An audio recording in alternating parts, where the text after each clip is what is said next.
El presidente encargado de Venezuela, Juan Guaidó, llamó a los venezolanos a movilizarse el martes en la tarde en las calles de todo el país para seguir presionando al gobierno en disputa de Nicolás Maduro.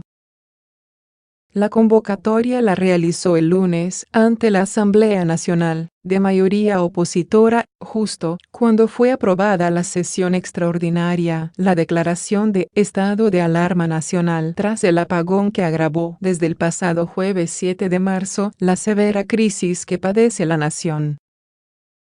Si nos mantenemos movilizados pronto, lograremos el cese de la usurpación, el gobierno de transición y las elecciones libres. Todo sacrificio habrá valido. Si vamos con todo, unidos, lo lograremos.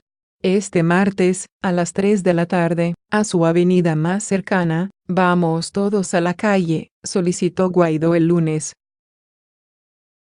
En un mensaje divulgado el martes en su cuenta en Twitter, Guaidó reiteró la convocatoria. Hoy, _12 mar, a las 3 de la tarde, convoco a todos los venezolanos a tomar las calles y avenidas más cercanas. El cese de la usurpación dependerá de nuestra movilización masiva y organizada en las calles. Hoy gritemos con brío.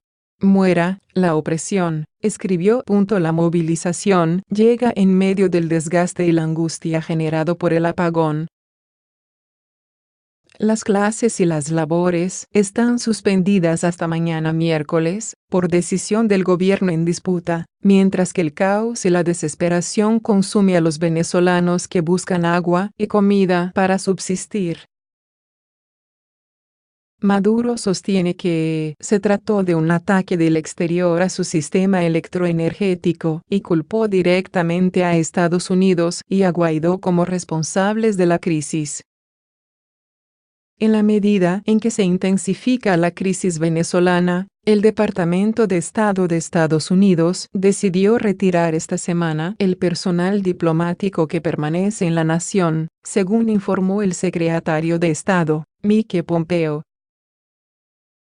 Esta decisión refleja el deterioro de la situación en Venezuela, así como la conclusión de que la presencia del personal diplomático de Estados Unidos en la embajada se ha convertido en una restricción para la política de Estados Unidos, escribió Pompeo en su cuenta en Twitter el lunes por la noche.